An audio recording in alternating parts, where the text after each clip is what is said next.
Welcome back to another video. This is my review slash discussion on the new latest set, Adventures in the Forgotten Realms. So I'll do both that set as well as the Commander set together. Now, if you've seen a lot of my videos, you'll know that I'm a big fan of Mono Black. I love deck building in Mono Black and all the possibilities that come with Mono Black. So this video is on Mono Black. And so I'll look at the perspective of it just being a black deck. Some of these cards are really good when you start mixing them with other colors. So, you know, I won't really be taking that into consideration. I'll be looking at what's kind of good in Mono Black, what are the possibilities in Mono Black, things like that. So first I'll start with the Commanders, then I'll do some of the Mythics and Rares, and then any uncommons, commons that are always interesting. I always like to put some of those sneaky, strong uncommons and commons into my decks. So, alright, we'll start with the Commanders. So first, Acererak, the Archlich. Just a caveat, I am a bit of a Dungeons and Dragons fan. I've played 3.5, 4, and 5. So some of these characters are familiar to me, and so some of those flavor points I do actually quite enjoy. So I get some of those that extra enjoyment out of some of these cards. So it's got that kind of angle to it, which I do enjoy. So Acererak the Archlich is, you know, a character familiar to me. So when it enters the battlefield, if you haven't completed the Tomb of Annihilation, return it to its hand, return it to your hand, and venture into a dungeon. So, you know, this one is kind of centered around the dungeon mechanic. You might want to finish the Tomb of Annihilation as fast as possible. Fortunately, there's some more text. So whenever Acererak the Archlich attacks for each opponent, you create a 2/2 black zombie creature token unless that player sacrifices a creature. So the second part of this card, very powerful. So, you know, you want it to attack. You know, what is this card kind of telling us to do? So we want to be swinging out with this thing. And we're going to be getting, you know, 3 to 2 zombies, unless our opponent is sacrificing stuff. So, you know, very strong, but we do need to complete the Tomb of Annihilation for this to happen. Now, Tomb of Annihilation is the fastest one to complete. It does have some negative drawbacks. You know, it will ask you to, if you go down that track, to sacrifice creatures and lands and artifacts. So you do have that. Sometimes that can be a good thing rather than necessarily a bad thing. So I don't think it's that much of a drawback. Now, Acererak is one of those cards. This one actually is a lot better when you add colors. So if you add green and blue, there are a lot of easier ways to make this cheaper, essentially free.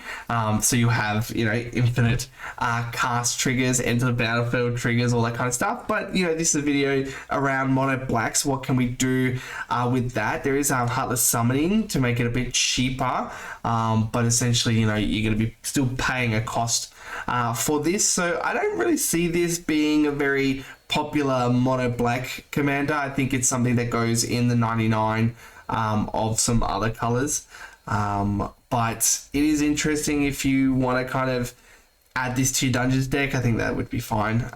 But in terms of a commander at the head, probably going to be somewhat slow and difficult. There's a lot of setup. You will have to have a lot of venture into dungeon type effects in here, or a lot of some of your own bounce triggers, or like you know, they making it cheaper. I'm not sure. I don't really see a big place for this one being a Mono Black commander. So next one, Asmodeus the Archfiend. Very, very interesting card. So 6 mana value. It has Binding Contract. So if you would draw a card, exile the top card of your library face down. So very Necropotence-like. And you can pay 3 black and draw 7 cards. And then also pay 1 black and return all cards exiled with Asmodeus the Archfiend to their owner's hand. And you lose that much life. So what is this card kind of telling us to do? Essentially to draw, you know, we want to be drawing those cards. So those cards that we draw will be going into exile, and then we're going to return all of those. So essentially it's 4 mana for 7 cards, which is great value. You do have to pay 6 mana for this 6/6. Just, generic 6/6. So not too interesting there. I think this is a powerful card, the fact that it can just draw you a lot, but you need to have a lot of mana to do so. And a lot of black mana. Now this one does combo with Necrotic Ooze, which essentially allows you to have abilities of creatures in the graveyard. And with that clause, you aren't bound by binding contract. So you are just drawing 7 cards, you're not putting them straight into exile. So that's very interesting. I think it's probably going to be more set up than it's worth. I think this one is another one where maybe it might just be better just as a top end of maybe some of your mono black decks where you want to get a bit more draw. I think there are better cards out there than this one, but it is really hard to give up that kind of pay 4, draw 7, or if you've already got a deck with Necrotic Ooze, then this might also just kind of slot in there as some additional value, but then I'm not really seeing it as the head of your deck. So this one I think might just be better in the 99. If it's the head, if it's your commander, it's pretty boring. It's not like a Grizzle brand where that is just crazily powerful, but this is something that I would be very interested to reanimate early and start getting that value train going. That might be interesting, but then it's not really your commander in that regard. So another one that I see probably more in the 99, if you do have the commander, it's generically boring, I would say. But I will be adding this one to the 99s of decks rather than maybe making one. Next up is Ebondeath Draco Lich. So 4 mana, zombie dragon, flash flying. It comes in tapped, and you can cast it if another creature had died this turn. Another creature not named it, so I guess for any kind of copy tokens or anything like that. But you're not going to be doing that in mono black. Interesting. It's a 5/2. They're not really nice stats. The flash is really nice, so you can do it on your opponent's turn. Maybe they're sacrificing creatures, or you've targeted one for removal. You can now, be able to cast this. It is going to your graveyard, so again, it's not really coming out of your command zone in that regard. So you're gonna play this first out of your command zone, and then just leave it in the graveyard. It's not really doing much. Like this effect is powerful. You will play a lot of cards just like this one, but the thing is that this one costs 4 mana, where a lot of those effects cost 2.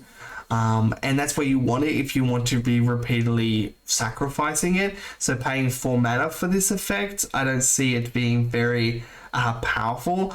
I do love the fact that this is a zombie dragon. Just really like flavor points, really hits with me. And flash is nice, but you can't really gotcha anybody because it's going to come in taps. So really you're going to be playing this at the end of your opponent's turn, just before your turn, and then you've just got a 5/2. Maybe you might want to do this as some kind of, I don't know, Voltron-y thing. I just can't really see this one. This effect, it can be just done cheaper.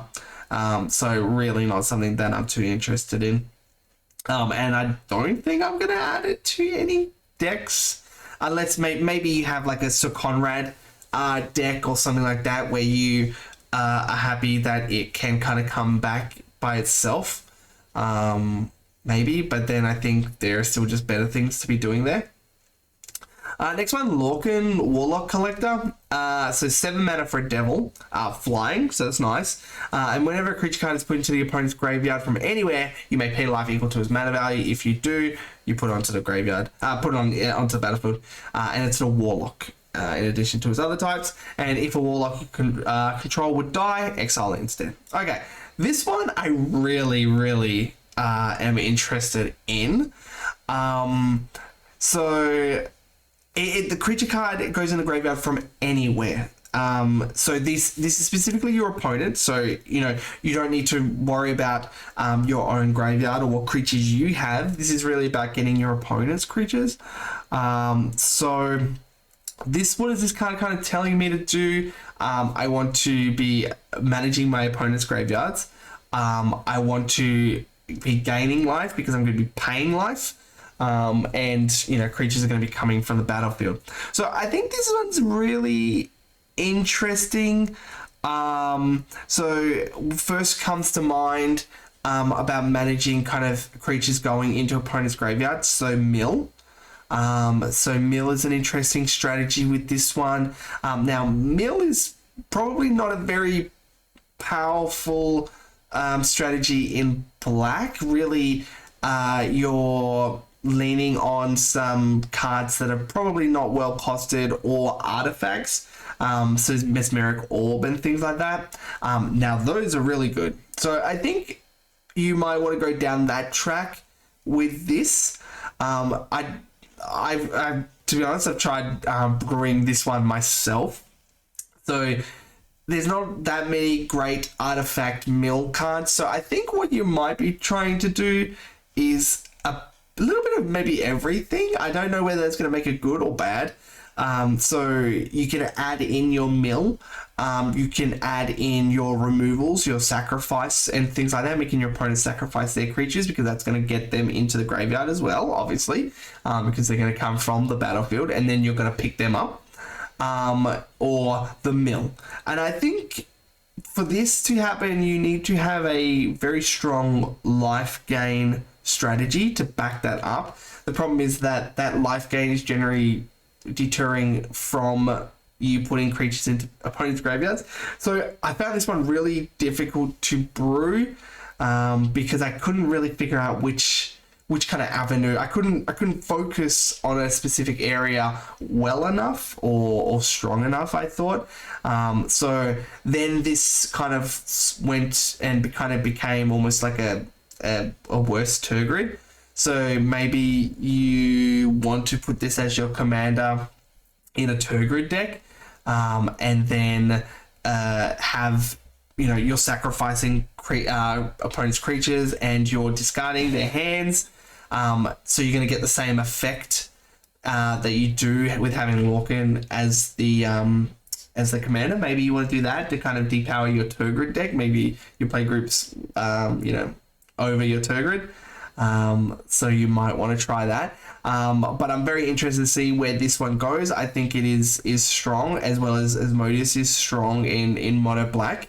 So those two are the ones that I'm really looking at, possibly working with. So yeah, I'm quite happy with the commanders in the main set and the commander set. There's 4 here. I think that they each offer something different. I think Ebon Death will be the least popular. Acererak will be popular in the 99.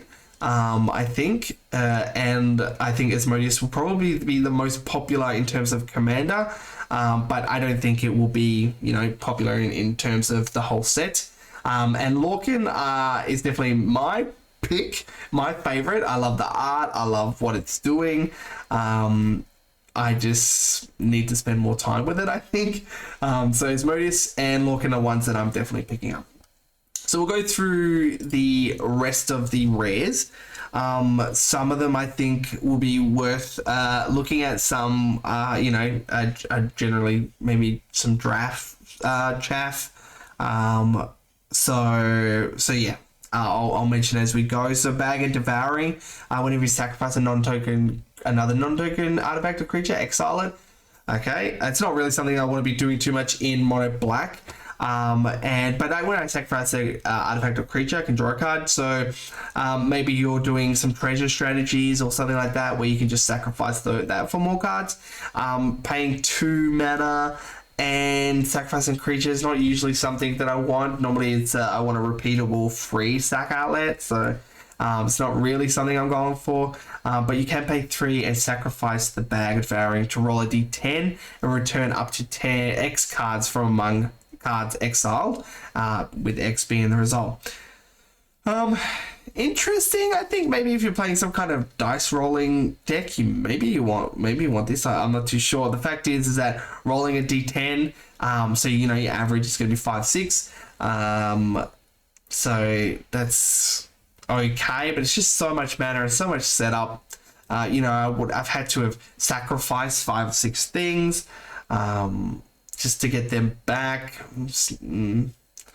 Not really something I'm probably looking at. And then one day you're just going to roll a 1 and it's going to feel super bad.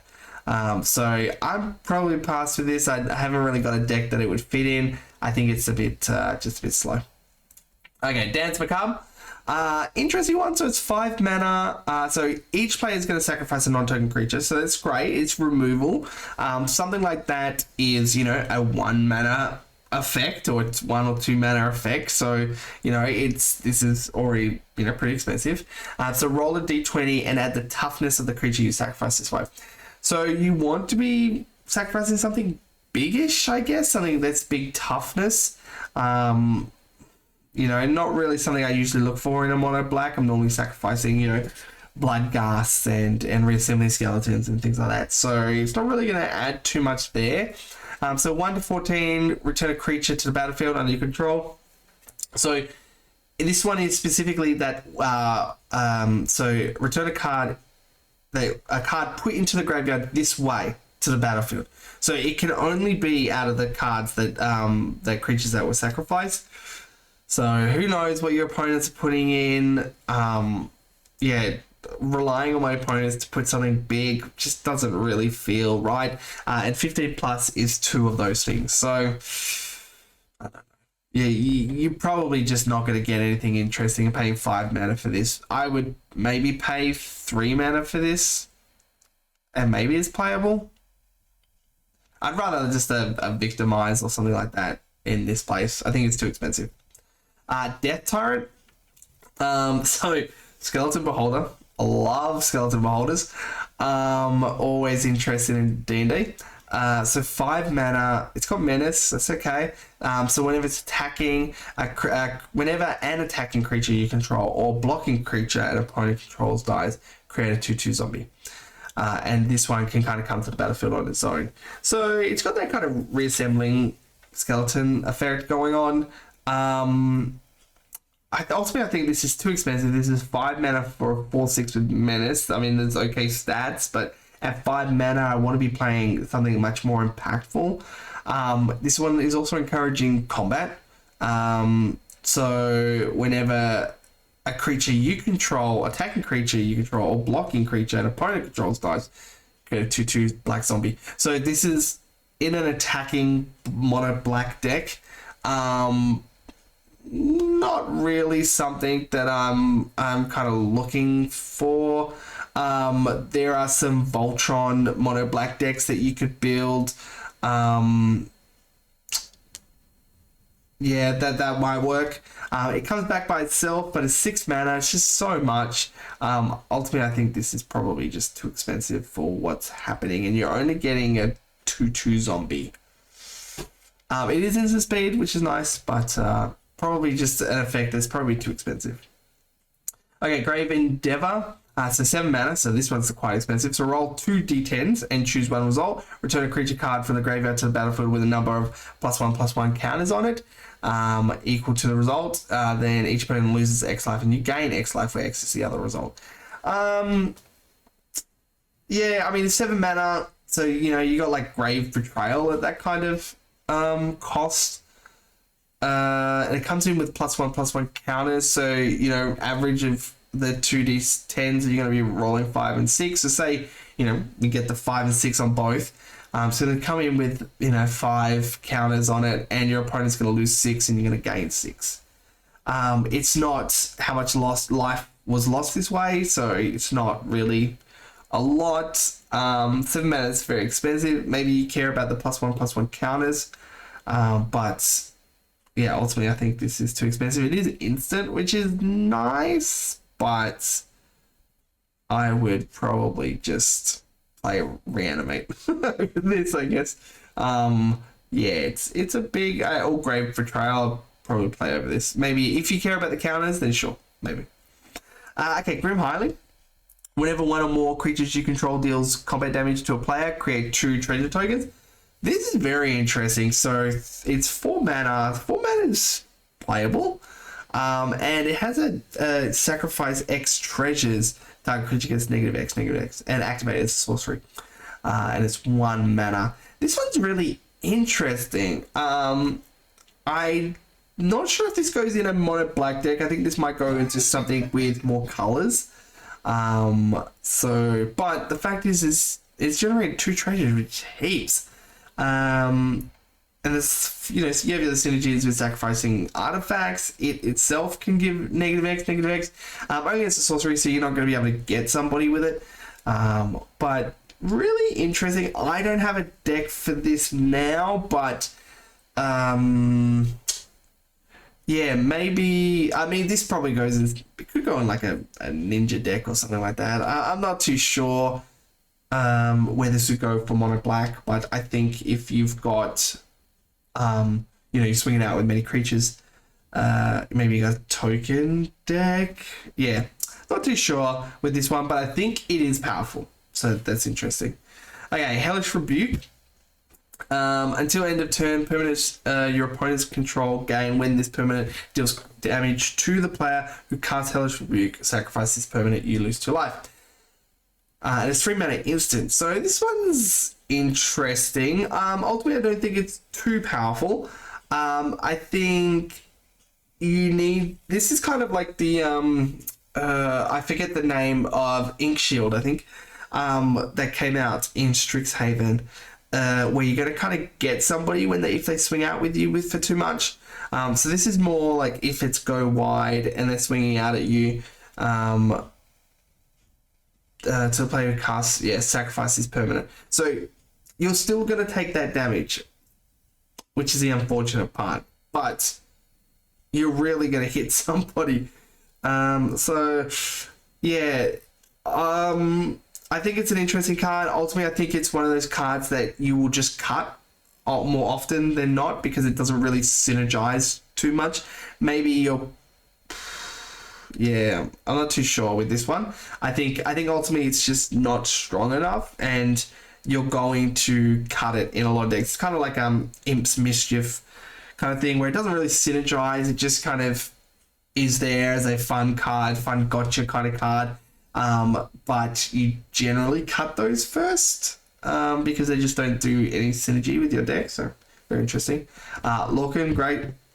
Wonder Walkers, really interesting. So 3 mana equipment. So whenever equipped creature attacks or blocks, it and zombies you control gain death touch until end of turn. Okay, so interesting. Whenever equipped creature deals combat damage to a player, create that many 2/2 black zombie creature tokens.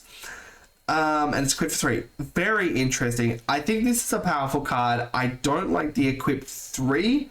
I think equipped 3 is maybe a bit expensive, but I think this just slots into a zombie deck. It's going to give all your zombies death touch, so people are going to block them less. I think this makes a zombie deck, much more aggressive. Maybe you're just kind of doodling with some creatures on the board. You're not really attacking. I think this is really going to encourage you to attack. I love the attack step, so I would be happy to have this. I think 3 mana is going to be hard to equip though. Like you have to have zombies on the battlefield and this. And it be equipped, but if it does do damage, then it's just going to make more zombies. So it by itself is going to help create those zombies. So maybe you just have a creature and maybe another zombie, or just a creature itself swing out, and then you're going to make those zombies, and those zombies are then going to have death touch on the next turn. So yeah, very interesting. I think this encourages combat, which is great. I will definitely be trying this one out, especially in my zombie decks. Acerak done, Asmodeus done. Okay, Book of Vile Darkness. Very, very interesting card. I think ultimately this is not going to be too powerful. So it's 3 mana. And at the beginning of the end step, if you've lost 2 or more life, create 2 black zombie. very easy to kind of hit. That's fine. And exile this and Eye of Vecna and Hand of Vecna, and you're going to create a Vecna token that has all of these abilities of those exiled cards. So I think this is going to be the kind of Christmas land kind of goal quest that players are going to have. I'm very interested in also doing it just for that effect. But the likelihood that you're going to have this and Hand of Vecna and Eye of Vecna is really unlikely. Even Commander, if you're doing this in Standard, it's still unlikely. But in Commander, yeah, you're just going to have a harder time. I think all of them together is relatively powerful. You are doing somewhat powerful things. So, losing life is generally not going to be a problem. Maybe you have this in a Crick deck where it itself will be 6 life, which means you're going to get that zombie straight away. And then I'll go through Eye of Vecna and Hand of Vecna later, but ultimately I think those are okay cards as well. So I think for those people that like to have those kind of sub-quests in their deck, I think, yeah, you'll like this. Evan Death, great. For Forsworn Paladin, so it's 1 mana, Menace. It's a human knight. It looks very vampirish. So it has a tap ability, pay 1 life, create a treasure token, and then 3 target creature gets +2/+0 until end of turn. If you spent mana, treasure mana, then it's going to gain Death Touch. Yeah, this one's... I think ultimately the abilities are a bit too expensive to actually do. They're tap abilities, so I'm not really using my menace creature in combat. So I'm giving some other creature. I guess, I can use the 3 mana and pump itself and give it Death Touch, but then it's a 3/1, and I'm using up my treasure for this. Ultimately, I just don't think this is a powerful card. Yeah. Maybe if you're looking for that treasure synergy, you might use this, but I don't think this is really adding anything that you can't get in some other way. Gelatinous Cube, great reference to D&D, very iconic creature. Essentially, this is just going to exile the creature an opponent controls until Gelatinous Cube leaves. There's plenty of those effects out there. We don't get them in black, which is interesting. But this one is 4 mana. Usually they're 3 or less. Generally about 3. But it does come with this dissolve, so it will put the creature... it will essentially chew up that creature that you've exiled and put it into the graveyard. But really, this is a very expensive effect. So it's 4 mana. Say you get their 6 CMC thing, 6 mana value thing. You're going to exile it, so for 4 mana, and then they have a chance to remove it, and then you're going to pay 7 mana on top of that just to get rid of it. You might as well just pay 2 mana, kill spell. So yeah, it's a creature, which is nice. You can reanimate, but ultimately I don't think it's really doing anything powerful. So unfortunate. Lolth Spider Queen. This one's an interesting planeswalker. It's a 5 mana. It's on the more expensive side. Whenever a creature you control dies, put a loyalty counter on the Spider Queen. Usually that seems fine. We can have a lot of creatures dying. You, for a 0 ability, draw a card and lose a life. So it's like a additional Phyrexian Arena. Okay, you're not gaining any loyalty though, but you're gaining loyalties through creatures dying. The 2/1 black spiders with menace and reach, great for defending. I really like that. Does take it down to 1. And when you get an emblem, whenever an opponent is dealt damage by 1 or more creatures, the player lost. If the player lost less than 8 life, it's going to make that difference. So it's going to encourage you to swing out with some of those small creatures. So maybe this is where Forsworn Paladin might do better when you're swinging out with that kind of menace 1/1, because you're going to do 8 damage with this this effect. I kind of like it. I think where this goes, so this will in your aristocrats deck, maybe your Ayara or something like that.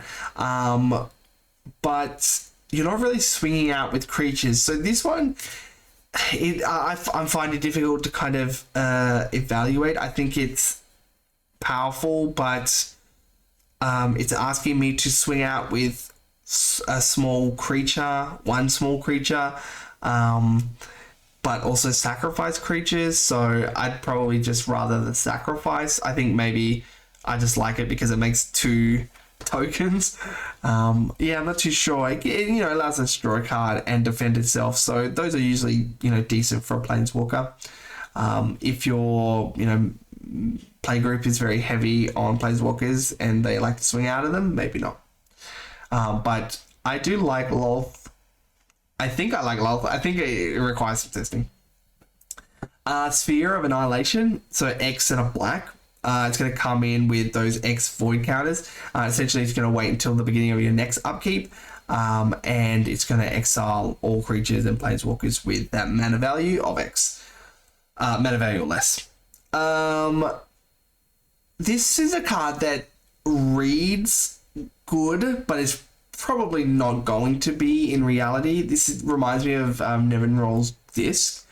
The fact is we have to wait until the next upkeep. Now, if there was a way for us to trigger another upkeep, then that would be decent. But that is in mono, it's in blue. So we're not going to be able to do that. Yeah, ultimately I think this is okay in that you get to choose X, so you can avoid some of your bigger stuff and get rid of people's smaller stuff. But it is only creatures and planeswalkers, and they have to wait until next turn. So they do have a chance to get rid of it. It's an artifact, and artifacts can be usually removed pretty easily. Yeah, ultimately I don't think I don't really have a place for this. Maybe if I have a no creature kind of control, mono black control deck, Staxy kind of deck, maybe. But the fact is you have to wait a whole another turn, so not too interested. Vorpal Sword, very interested. So 1 mana to get this equipment out, and then it's 2 mana to equip. You get +2/+0 and have Death Touch, very nice. Great. And then it's 8 mana until the end of the turn. Whenever a equipped creature deals combat damage to a player, that player loses the game. This feels very strong to me. I think the 1 mana and 2 equip is nicely costed. It gets Death Touch. So this you might want on your Voltron decks. And the kind of 8 mana, you might just get there kind of thing, and you might just swing out at somebody and just activate. I mean, they can see it coming. That's the problem. So they're not really going to allow that to happen, I think. But maybe if you can give Trample in mono black, this might be okay. Or maybe have, Flying Infect. This could be interesting. Yeah, I don't know. I'm not too sure where I want this. I think I just want it in a Voltron deck. But I'm interested in this card. I think it's going to be great. Westgate Regent, 5 mana flying, has Ward, discard a card, and whenever it does combat damage, put that many +1/+1 counters on it. And it's 4/4. Ultimately, I think this is pretty bland. Flying 4/4 for 5, not really interested. It has to deal damage, so it has to wait a turn, and you're going to put counters on it. Ward, discard a card is probably not really that debilitating for your opponents. So I guess you get a 2-for-1 out of this, maybe. And this might get big. You probably wouldn't even want to play this maybe in a Vampire Tribal deck either. I think if you care about the counters, maybe. If you have some haste enablers, maybe, but then you're probably not in mono black. Yeah, maybe in a Vampire Tribal deck. This might be kind of put here for the Innistrad set. just to kind of put a precursor there, maybe. Not too sure. White. So white is 2 mana. It's 3/2 for 2 mana, which is pretty good. It enters battlefield tapped. So not that great. And whenever a creature dealt damage by white this turn dies, create a 2/2 tapped zombie. And exile that card. So it comes in tapped, so you can't really get it as a blocker. It's only 3 power, so it has to essentially kill something pretty small.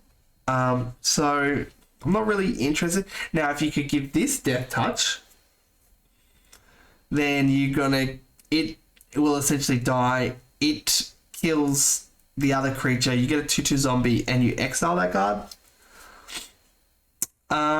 Ultimately, I just don't think this is doing something strong. I think maybe this is a plant for standard, and that's not even good there. So I don't know. It's not really strong. I don't really see where I'd want to be doing that. Maybe I've got a creature dealt damage by white. Maybe I'm doing a Death Touch fight deck, but then I'm probably not in mono black. So yeah, ultimately I don't think it's too powerful. Even in a zombie tribal deck. Yeah, maybe in a zombie tribal deck where you can pump it, where it's not a 3/2, it's going to be like a 4/3 or a 5/4. Then it becomes more interesting. So maybe, but it comes in tapped, so you won't even be able to block on the first turn. Yeah, I don't know. I think you can do something better than this. So some artifacts that can be played. So the Deck of Many Things. Ultimately, I just think this is too expensive. This is going to go in your roll D20 decks.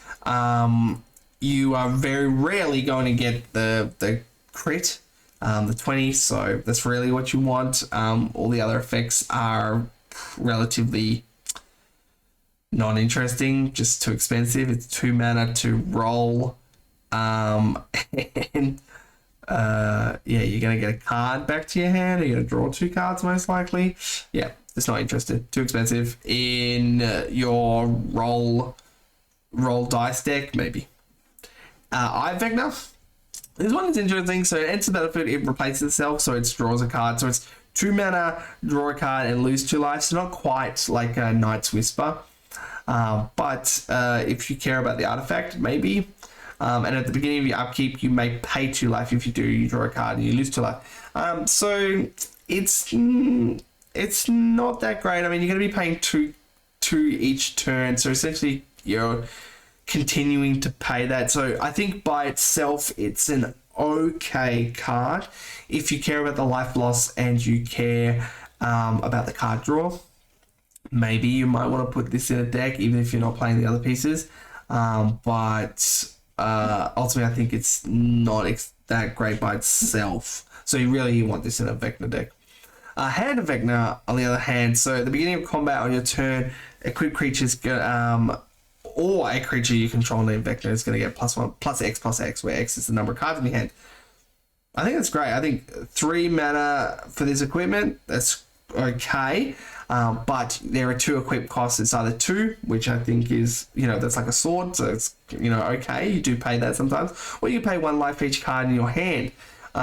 So maybe in a discard deck where you don't have a lot of cards in your hand, or you care about the life loss, maybe you just have a hand of 4, you pay 4 to attach this, so 3 mana for life.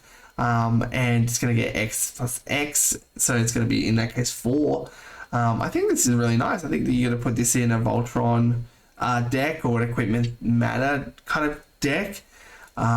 So, yeah, I think this one's actually one of the generically playable ones out of that. Now, if you're interested in 2 of the 3 pieces, you might as well put all 3 in for that Magic Christmas Land, but I think Hand of Vecna is probably playable by itself. Treasure Chest, not really interested. 3 mana, and you're going to sacrifice it to roll a d20, and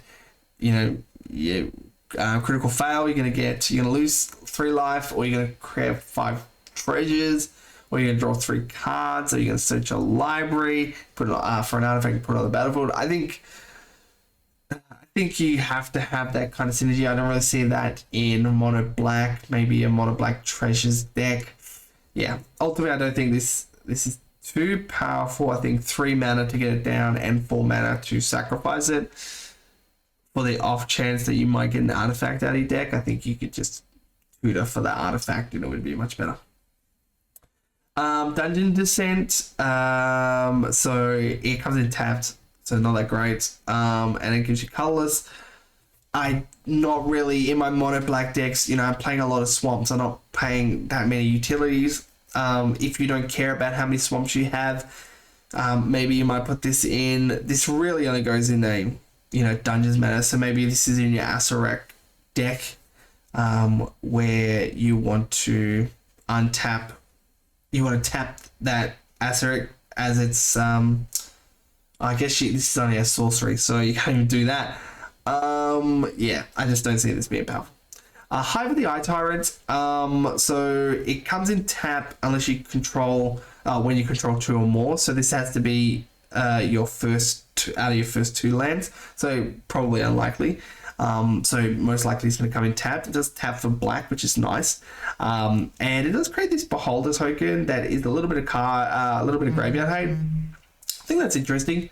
I normally don't play these kind of creature lands. I think you could play this, but ultimately I probably wouldn't. If you don't care about swamps, then maybe you might play this. But normally I play decks that I do care about swamps because I'm playing Cabal Coffers and things like that. So yeah, this would have to take. It'd have to be very powerful to take one of those kind of utility slots, and I don't think you're doing much here. I think, you know, I'd rather play Big Duke of Blog over this. Yeah. Treasure Vault. This one's interesting. It's an artifact land, and taps for colors, which is great. And you can sacrifice it to create tokens. I think if you have a you know, treasure synergies going on, I can't remember the partner, mono black partner out of Commander Legends, the one that likes artifacts. You know, maybe you'd want to do that, but this probably just goes in an affinity deck, which is not really a mono black thing. So yeah, so a few cards that I do like. I think majority of them really won't see too much play themselves, other than your kind of casual decks. But yeah, interesting. I think I like Grim Hireling. I like Wand of Orcus. Hellish Rebuke's interesting. The Book of Isle Darkness is also interesting. Loth is interesting. Vorpal Sword is interesting.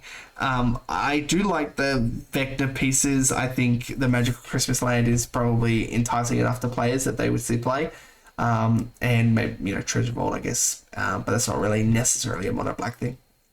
Okay, now I do like to put some commons and uncommons in my decks. I think they're a very sneakily powerful uncommons and commons.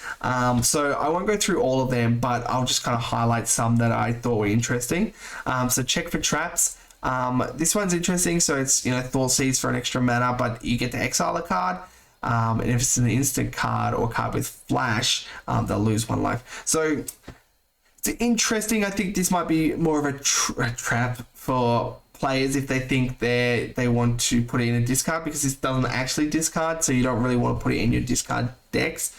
So I think this is probably more of a standard card, so I'd probably watch out for that one. Death Priest of Miracle. Interesting one. So it's 4 mana for 2/2. It is a Tiefling Cleric. And skeletons, vampires, and zombies you control get +1/+1.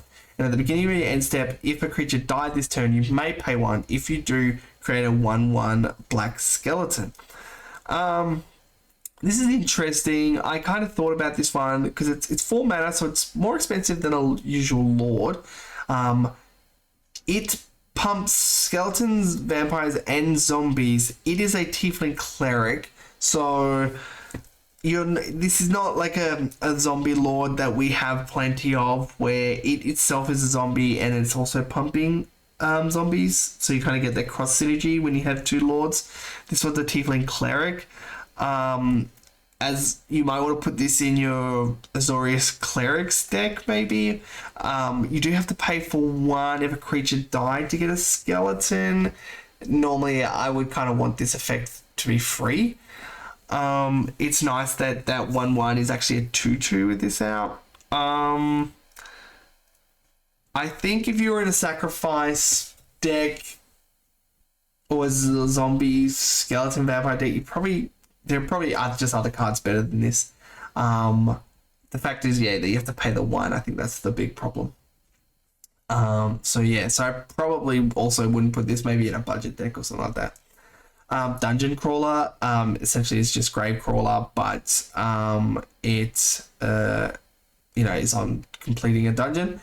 You may return this from the graveyard to your hand. Not really something, maybe you want to put this in a dungeon deck, but I don't think there's going to be a mono black dungeon deck.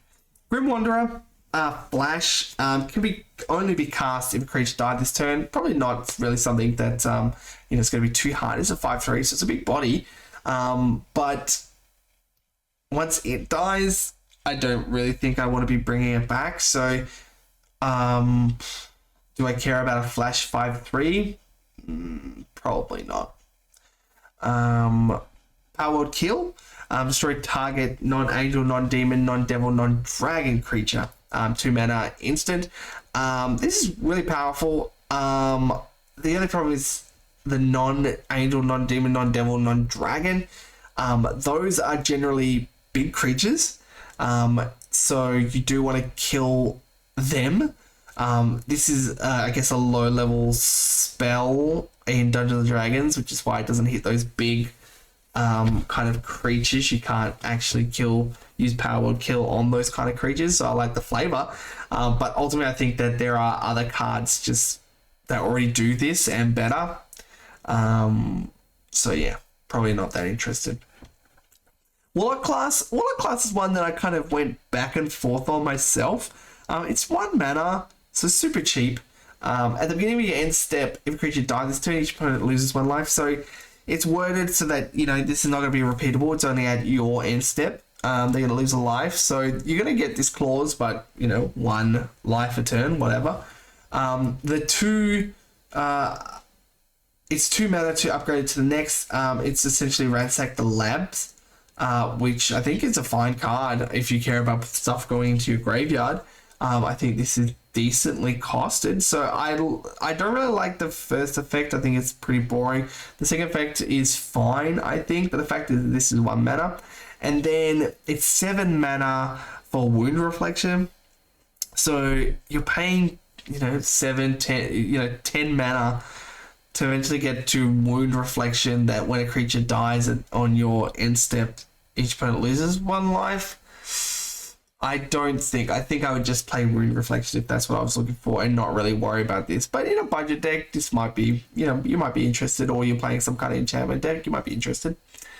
Deadly Dispute. This one's really interesting. I think this actually might replace Village Rites in an Aristocrats deck. So you can sacrifice an artifact or creature. So it's great. And you're going to create you're going to draw 2 cards and create a treasure token. So it's essentially refunding itself. So it's pseudo 1 mana, which is nice. But I think that in an Aristocrats deck, 2 mana I think is payable. I don't think you're going to want to pay anything more than that. The fact is it gives you a treasure token. So when I'm thinking of my Tevish Sat deck, that's a big CMC to ask for. So if you've got an Aristocrats deck that is, higher mana value, then you might want to consider this over Village Rites. I think it's definitely interesting, and plus you have the artifacts. If you've got some treasure tokens that are lying around, maybe you might want to get rid of that. Devour Intellect, interesting. Essentially, it's better than Thoughtseize if you use a treasure. I don't think, maybe in your Revels of Riches deck, you might want to, if already built around that, you might want to have this. But essentially, I think the target opponent discards a card.